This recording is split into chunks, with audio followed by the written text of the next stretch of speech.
तो जी, हमारे देश में इनफॉर्मल हेल्थ एक्सपर्ट्स कोने कोने में भरे हुए हैं। ये एक्सपर्ट्स आपको स्कूल्स में, कॉलेजेस में, घरों में, नेबरहुड में, पार्क्स में, किटी पार्टीज में मिलते हैं। इन्हीं इनफॉर्मल हेल्थ एक्सपर्ट्स ने डिप्रेशन के बारे में बड़ी अजीबोगरीब मिथ्स और रूमर्स फैलाए हुए हैं। तो आज के इस वीडियो में हम उन्हीं मिथ्स और रूमर्स की बात करेंगे। ये जानेंगे कि फैक्ट क्या है और दूध का दूध करेंगे और पानी का पानी करेंगे। तो myth number 1, depression is simply laziness, make the person do hard work and he or she will be absolutely fine। अरे नहीं, एक डिप्रेस्ड इंसान लेजी नहीं होता। Depression is a very intense abnormal condition जहां पे डिप्रेस्ड पर्सन बहुत basic basic चीजें करने के लिए भी स्ट्रगल करता है। छोटी सी चीज करने में ही उसको बहुत ज्यादा एफर्ट लगता है, बहुत ज्यादा फटीग हो। अब आप ही बताइए कि ऐसे इंसान को कहा जाए कि तुम लेजी हो, हार्ड वर्क करो, डिप्रेशन कुछ नहीं है, ठीक हो जाओगे। अब ये अत्याचार नहीं है तो और क्या है। Myth number 2, depression is loneliness.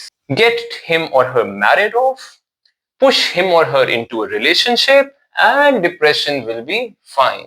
No, no. एक डिप्रेस्ड इंसान रिलेशनशिप के बारे में सोच भी नहीं रहा होता। वो तो अपने आप से ही संघर्ष कर रहा होता है। वो अपने आप के बारे में नेगेटिव सोच रहा होता है, अपने फ्यूचर के बारे में नेगेटिव सोच रहा होता है, पूरी जिंदगी के बारे में नेगेटिव सोच रहा होता है। वो एक रिलेशनशिप का रिस्पॉन्सिबिलिटी लेने के लिए तैयार ही नहीं होता। अब अगर आप ऐसे इंसान को रिलेशनशिप में डाल दें या उसकी शादी करवा दें जबरदस्ती, तो वो और ज्यादा डिप्रेस्ड हो जाएगा, और ज्यादा ओवरवेल्म्ड हो जाएगा और ज्यादा डर जाएगा। दैट्स व्हाई इवन इफ आपकी अगर ऐसा ख्याल है कि इसकी शादी होनी चाहिए या इसका रिलेशनशिप होना चाहिए, तो प्लीज तब तक रुकिए जब तक वो इंसान क्योर नहीं हो जाता, और फिर आप चैन से, सुकून से बैंड बाजे बारात का सोच सकते हैं। Myth number 3, if you take psychological और psychiatric help for depression you will get dependent on it, और आपको ये जिंदगी भर लेनी पड़ेगी। Absolutely not. ये किसने कहा? The goal of antidepressants and psychotherapy is to make the person independent। Treatment का उद्देश्य यही होता है कि इंसान दोबारा से पॉजिटिव हो जाए, सेल्फ कॉन्फिडेंट हो जाए, सेल्फ रिलायंट हो जाए, होपफुल हो जाए, और वो इस ट्रीटमेंट को एक दिन छोड़ के, अलविदा कह के अपनी जिंदगी खुशी से जी सके। मिथ नंबर 4, डिप्रेशन बहुत ही वियर्ड, अजीबोगरीब, टेढ़े मेढ़े लोगों को होता है। नहीं, डिप्रेशन किसी को भी हो सकता है। ये एक बच्चे को हो सकता है, बूढ़े को हो सकता है, एक्टर को हो सकता है, क्लरिकल वर्कर को हो सकता है, सीईओ को हो सकता है, एक हाउसवाइफ को हो सकता है, आपको हो सकता है, मुझे हो सकता है, किसी को भी हो सकता है। इनफैक्ट बहुत से क्रिएटिव, हाई फंक्शनिंग और इंटेलिजेंट लोग भी अपनी जिंदगी में डिप्रेशन का शिकार हुए हैं। कुछ ऐसे ही लोगों के आपको नाम बताऊं? Abraham Lincoln, Winston Churchill, J K Rowling, Lady Gaga, Guru Dutt and Deepika Padukone. Myth number 5, depression is an adult disease. ये बच्चों को तो हो ही नहीं सकता।